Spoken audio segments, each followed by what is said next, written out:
Мальчик вглядывался в лица, не понимая, кто из этих женщин его мама. Подышав на замерзшее стекло, Митя протер его рукавом и прильнул к образовавшемуся кругляшку. Таких кругляшков было много на промерзшем окне детского дома. Дети с завистью разглядывали машину, стоящую во дворе. А когда к этой машине подошла женщина и мужчина, державшие на руках маленькую девочку, возле окна раздался многоголосый протяжный вздох. Кому-то повезло. Какую-то малявку вновь удочерили. Один Митя не вздыхал. Он не завидовал, потому что ему не нужны чужие родители. Он хотел свою собственную маму, родную. Она снилась ему ночами, протягивала руки и звала.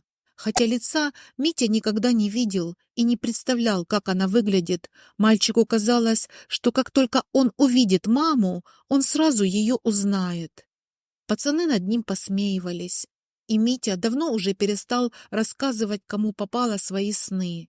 Делился только с самым близким другом, Андрюшей. Андрюша был помладше и вечно соплив. Он шумно шмыгал и понимающе кивал.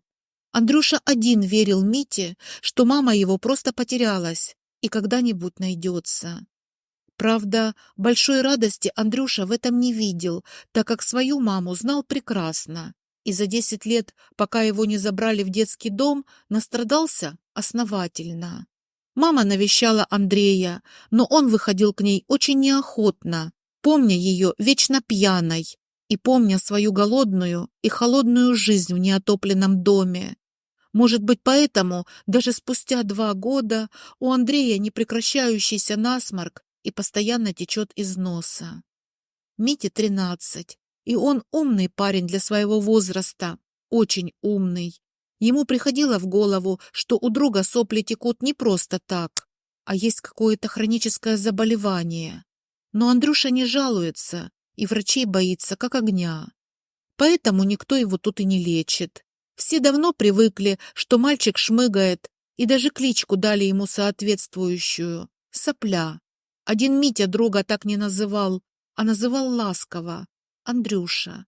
И только с Андрюшей он мог поговорить про свои сны и про маму, которая приходит к нему во сне. Митя знал, его не забирали из семьи, и с мамой он никогда не жил. Он попал в детский дом прямо из дома малютки. Большие ребята ему объяснили, что, скорее всего, это означает, что его мама отказалась от него прямо в роддоме, а может и умерла. Но в смерть Митя не верил, как и в то, что его мама могла отказаться. Что-то случилось, и со временем мама его обязательно найдет. Митя твердо в это верил и ждал. Машина с удочеренной девочкой выехала из ворот детского дома. Дети, наблюдающие за ней в окно, понурив головы, начали разбредаться по своим комнатам. Каждый думал о своем. У каждого была своя история, свои надежды. Андрюша, почти прижимаясь к Мите, шел рядом. Они жили в одной комнате, спали на соседних кроватях. Сейчас у них было свободное время перед сном.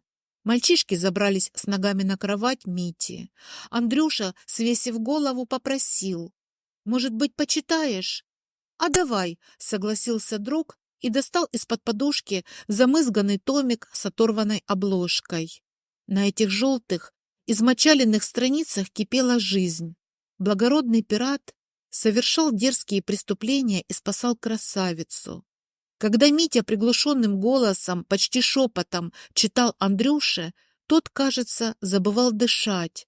Шмыгать носом точно забывал и иногда не замечал, как из носа стекала густая сопля.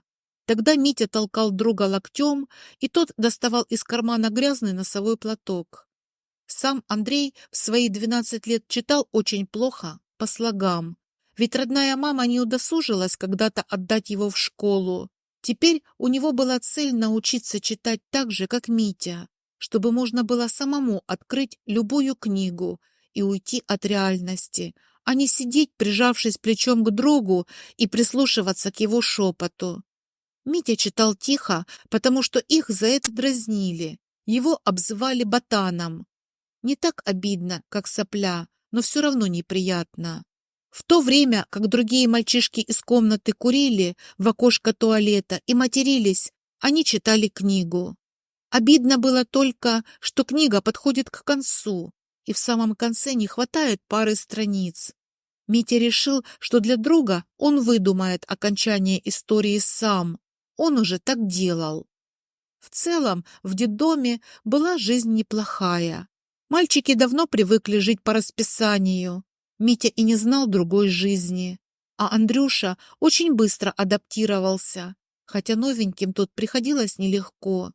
Им устраивали испытания. И чего уж греха таить, иногда били. Для Андрюши эти побои казались детскими шлепками. Родная мамка лупила его дома намного сильнее. Зато здесь кормят, и он всегда в тепле. А потом он нашел себе друга в лице Мити, и стало совсем хорошо. Андрей другой жизни не хотел и искренне не понимал, зачем Митя ждет какую-то там маму, когда здесь живется намного лучше. Однако на откровение от друга Андрей моргал глазами и поддакивал. Что плохого в том, что Митька надеется? Зато он добрый. Пусть себе думает, что у него существует мама, такая, как показывают в кино. За чтением мальчики не заметили, как прошло время, и все воспитанники заняли место на своих кроватях. Пришла воспитательница, сказала ложиться спать и выключила в комнате свет. Андрей шмыгал даже во сне, но другим пацанам это давно не мешало, они привыкли. Митя тоже заснул почти мгновенно. И не снились ему приключения пиратов, а вновь пришла мама. Она подняла мальчика на руки, легко, как пушинку, начала укачивать, как маленького, мурлыкала какую-то мелодию. «Мама!» — шептал мальчик. «Мама, когда ты меня найдешь? Я уже устал жить без тебя». «Я не могу, сынок», — грустно ответила женщина. И голос у нее был такой нежный, такой красивый. «Ищи меня сам, ищи». Митя спал долго, а проснулся от гвалта голосов. Мальчишки скакали по комнате и, наспех одевшись, куда-то выбегали, хотя для завтрака было еще рано.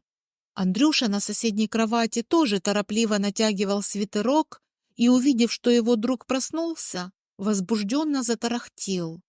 К заднему входу «Газель» подъехала. Старшаки говорят, что там сейчас выгружают новые компьютеры. Представляешь, Мить, компьютеры, которые потянут игры. Говорят, какой-то спонсор расщедрился. Митю не особо интересовали игры, но всеобщее возбуждение передалось и ему. За завтраком в столовой все галдели, делали предположения, сколько по времени им разрешат сидеть за компьютерами. В столовую, услышав шум, заглянула директор детского дома и рассмеялась. «Вижу, вы все уже в курсе», — громко сказала она, и шум голосов сразу затих. Анну Григорьевну тут любили, она была добрая. «Да, дети, вы правы», — продолжила женщина. «Компьютеры нам привезли, целых 10 штук, современные, с тонкими мониторами. Обещаю, что сидеть за ними будут все, под присмотром учителя информатики, само собой разумеющееся. Мы распределим часы и время для каждого». Анна Григорьевна замолчала. Дети загалдели еще радостнее. Они были в предвкушении. Учителю информатики не очень понравилось, что ему теперь так подолгу придется торчать в детдоме, чтобы каждый из воспитанников имел возможность посидеть за компьютером. Он быстро обучил старших пацанов ими пользоваться и контролировать остальных. Весь контроль старшаков заключался в том, что они оккупировали парочку компьютеров и покрикивали на детей, не давая им засиживаться за остальными. Все было строго по времени. Митя частенько свой положенный час отдавал Андрюше, а сам бродил по кабинету, отданному под компьютерный зал, и заглядывал в мониторы других детей. Один раз он завис за спиной старшаков, уткнувшихся в мониторы и разглядывающих фотографии девочек. Митя очень заинтересовался, что делают парни. По разговорам он понял, что одному из них приглянулась девчонка, живущая в городе, и он пытается ее разыскать, зная лишь имя и как она выглядит. «А что, так можно, что ли?» — вклинился в разговор старших ребят Митя. «А если я захочу найти человека, не зная, как он выглядит?» «Надо знать хотя бы имя, фамилию, дату рождения», — буркнул один из старших ребят. «Кого искать-то собрался?» «Маму свою», — тихо ответил Митя. «Тьфу, дурак, опять за свое. Говорят же тебе, ее, возможно, и в живых-то нет. Ты бы сначала точно узнал. Может, и разыскивать некого». «Как же я узнаю?» — опустил голову Митя. «Легко и просто», — щелкнул пальцами старший мальчишка. «В кабинете у нашей Анны Григорьевны есть большой шкаф. Там картотека и дела всех детей. Если уж ты такой помешанный, давно бы прочитал свое». Легко сказать «прочитал». А как же это сделать, если Анна Григорьевна все время сидит в кабинете, а когда уходит, закрывает его на ключ? Не ломать же замок. Однако мысль крепко засела у Мити в голове, и несколько дней он продумывал план. Пришлось подключить Андрюшу. Анна Григорьевна уходила из детского дома после 7. Она вышла из кабинета, заперла его и не успела развернуться, как на нее налетел Андрюша, обхватил руками и заверещал. «Анна Григорьевна, спасибо вам большое за компьютеры, вы такая хорошая!» Мальчик крепко обхватил руками директора и от волнения шмыгал, не переставая. Анна Григорьевна погладила его по голове и сказала: «Да мне-то за что? Нашему детскому дому просто повезло со спонсором». «Все равно спасибо», — повторил Андрюша и отпрянул от директора. Заветный ключ от кабинета он сжимал в потной ладошке. Пока обнимал женщину, мальчик успел залезть ей в карман свободного платья. Действовать пацаны решили ночью. Дождавшись, пока все уснули, Митя растолкал Андрюшу. Крадясь по скрипучим доскам коридора с бешено колотящимся сердцем, они подошли к кабинету директора. Зашли, но свет включать не решились. У Мити был небольшой фонарик. Искать нужное дело в картотеке директора пришлось очень долго. Андрей сильно нервничал и трясся, как заяц, пока Митя, открывая ящички, перебирал картонные папки. Андрей и боялся, и друга бросить не мог. А Митя не ушел, пока не нашел папку со своей фамилией. Он прочитал все очень внимательно и запомнил наизусть. Ключ от кабинета мальчики бросили возле двери в коридоре, надеясь на то, что Анна Григорьевна подумает, что уронила его сама. Также, крадучись, они вернулись в свою комнату, нырнули под одеяло. Андрей не спрашивал ни о чем друга, потому что слышал, как тот плачет в своей кровати. Митя старался сдерживаться, но рыдания прорывались сами собой. Он всхлипывал и трясся под одеялом. Теперь он знал имя своей мамы, как знал и то, что она отказалась от него в роддоме. Отказалась. Он был не нужен. Тогда зачем она приходит к нему во сне? Проплакавшись, мальчик уснул, а утром проснулся смирившимся и спокойным. Он не собирался бросать начатое дело. Как бы там мама ни поступила, он будет ее искать. Она же сказала во сне, чтобы он делал это сам.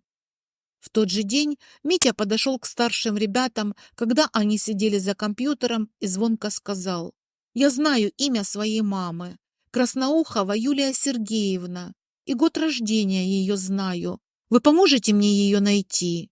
«Нет, не поможем», — обернулся к Мите один из старших ребят. «Но я покажу тебе, как это сделать.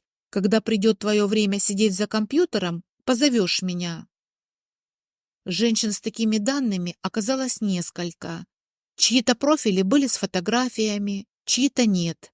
Мальчик вглядывался в лица и не понимал, что делать дальше, как определить, которая из этих женщин его мама.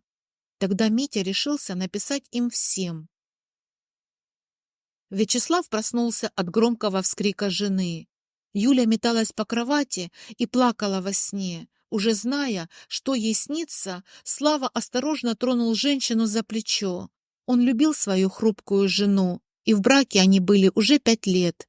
Однако прошлое ее не отпускало.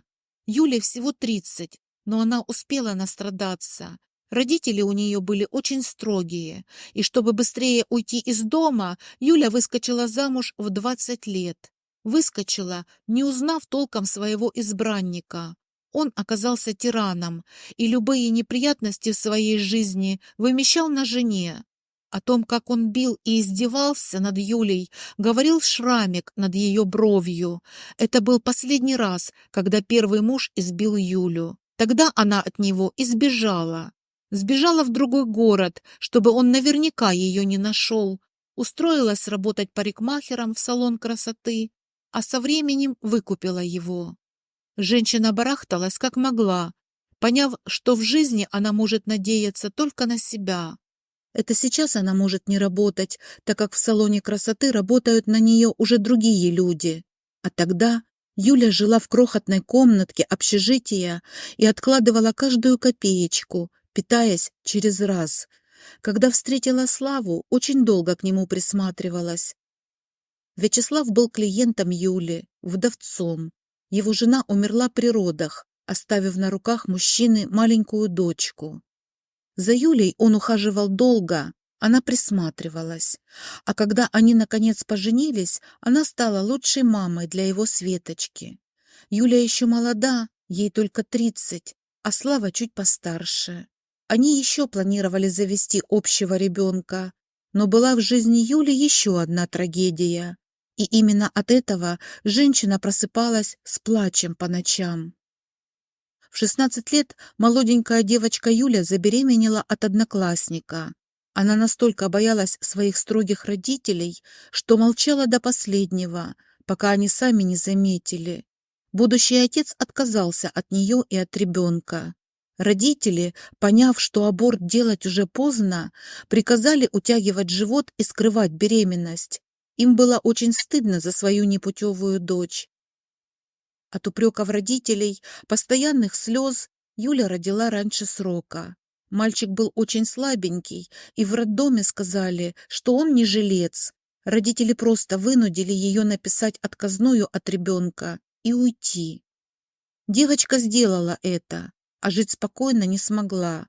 Через месяц она достала родителей своими истериками и заявлениями, что она во что бы то ни стало заберет своего малыша. Тогда родители вместе с ней вернулись в роддом. Юля как сейчас помнит этот день. Отец вошел в кабинет врача один, пробыл там минут 5, а когда вышел, скривив губы, процедил: «Некого тут забирать. Умер он почти сразу. Говорили же тебе, не жилец». Юля тогда впала в такую истерику, что отец отвесил ей пощечину прямо в коридоре роддома. Всю жизнь ей казалось, что не откажись она тогда от своего сына, она бы его выходила, вытянула, а так убила. Убила своим поступком. Вот и просыпается Юля по ночам в слезах. Слава, давно зная все о своей жене, погладил ее по руке.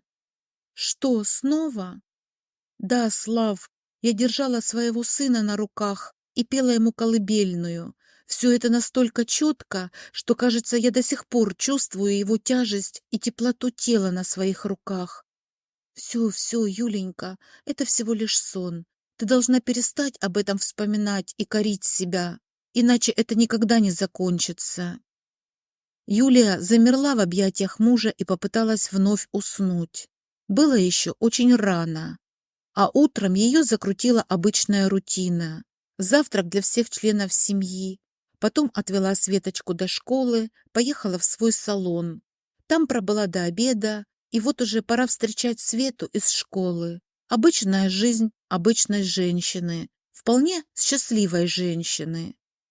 В течение дня Юля не вспоминала ни свой сон, ни потерянного ребенка. Вечером, полностью освободившись от домашних забот, Юля открыла ноутбук, решив проверить соцсети. Громко вскрикнула, подзывая мужа. Когда Слава подошел, жена тряслась, как в лихорадке, и вновь перечитывала сообщения на экране ноутбука. Какой-то мальчик писал, что он ищет маму, и что его маму зовут Красноухова Юлия Сергеевна. Он указал год ее рождения, а также число, месяц своего рождения и город, в котором родился. И в конце был вопрос: «А вы не моя мама?» «Этого не может быть! Этого не может быть!» Побелевшими губами шептала Юля. «Это какая-то шутка, очень злая шутка!» «Подожди, Юль, соберись. Не похоже это на шутку. Вот ты мне говорила, что твой малыш умер и что тебе об этом сказал твой отец. А ты сама видела свидетельство о смерти ребенка?» «Слав, да ты что? Ты серьезно думаешь, что в тот момент мне было до этого? Конечно, я ничего не видела. Тогда звони. Звони прямо сейчас своим родителям». Вячеслав протянул Юле телефон. «Плевать, что поздно. Плевать, что ты с ними никогда не разговариваешь по душам. Звони. Только правильно продумай, что ты им скажешь. Ты должна не спрашивать, а прижать к стенке». Юля позвонила отцу. Он уже спал и был очень недоволен поздним звонком дочери. Но женщина не дала ему повозмущаться, припечатав вопросом: «Папа, зачем ты мне соврал, что мой ребенок умер? Я знаю, что это так, не пытайся отрицать, просто ответь, зачем?» Отец шумно засопел в трубку, потом заговорил, и хоть говорил он своим прежним, вечно недовольным тоном, в голосе не было уверенности и чувства собственной правоты. Выглядело это так, словно отец оправдывался. «А чего ты хотела? Ославить нас на весь город? В 17 лет родила, позорница! Мы же скрывали твою беременность от родственников, скрывали от всех. Тебе учиться надо было». Юля не стала дальше слушать и положила трубку. «Мой сын жив! Жив!» — выкрикнула она мужу и расплакалась. «Вот почему он приходит ко мне во сне. Он пытался меня найти, а я... Юля, перестань. Сейчас не время для самобичевания. Мы должны понять, кто этот мальчик и откуда он нам написал». Через неделю Митю вызвали в кабинет директора. Он шел и трясся, думая, что стала известна его ночная вылазка и то, что он пошарил в картотеке.